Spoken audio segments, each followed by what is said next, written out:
আসসালামু আলাইকুম। আজকে রিভার্স লজিস্টিক্স রিভার্স লজিস্টিক্স এর রিভার্স লজিস্টিক্স এর 5টা গুরুত্বপূর্ণ এলিমেন্টস নিয়ে কথা বলতে চাচ্ছি। প্রথম এলিমেন্ট হচ্ছে যে রিপেয়ার। রিপেয়ার হচ্ছে যে যখন প্রোডাক্টসে কোনো ভুল ত্রুটি ভুল ত্রুটি থাকে, এই ভুল ত্রুটিকে যখন সলভ করে আবার আহ, আবার সেল করা হয় কাস্টমার কাছে, এটা হচ্ছে যে রিপেয়ার। সোজা বাংলায় পুনরায় সেল করা, প্রবলেমটা সলভ করে পুনরায় সেল করা, এটা হচ্ছে যে প্রথম এলিমেন্ট রিপেয়ার। সেকেন্ড এলিমেন্ট হচ্ছে যে reselling. Reselling means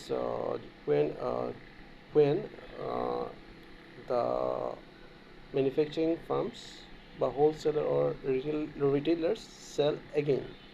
First customer don't like this product, then he sell second customer. But products defect no problem নেই, product everything is okay. এটা হচ্ছে যে রিসেলিং। 3 নম্বরটা হচ্ছে যে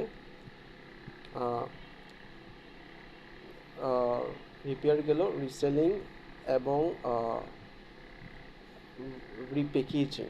রিপ্যাকেজিং হচ্ছে যে জিনিসটা হচ্ছে যে ফর এক্সাম্পল প্রোডাক্টটা প্যাকেজিং প্রবলেম হয়েছে, সো তার কাস্টমার ম্যানুফ্যাকচারিং ফার্ম কী করলো, জাস্ট প্যাকেজিংটা চেঞ্জ করলো অথবা নতুন করে প্রোডাক্টটা আবার প্যাকেজিং করে কাস্টমারের কাছে সেল করলো, এটা হচ্ছে যে রিপ্যাকেজিং।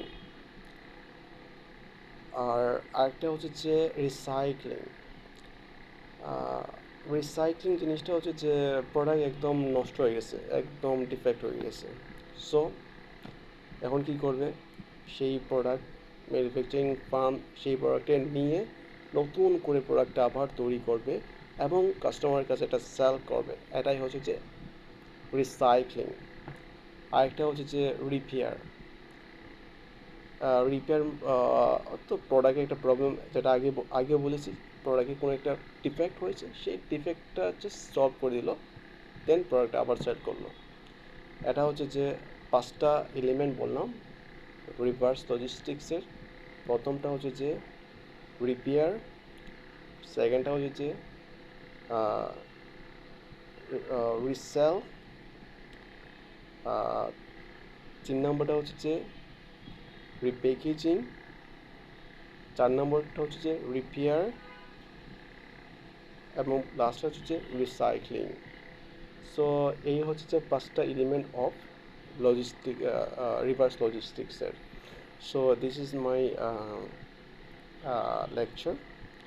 Next I will explain more. সামনে আরও বিভিন্ন টার্ম নিয়ে কথা বলবো লজিস্টিক্স অ্যান্ড সাপ্লাই চেনের উপরে। ভালো থাকবেন। আসসালামু আলাইকুম।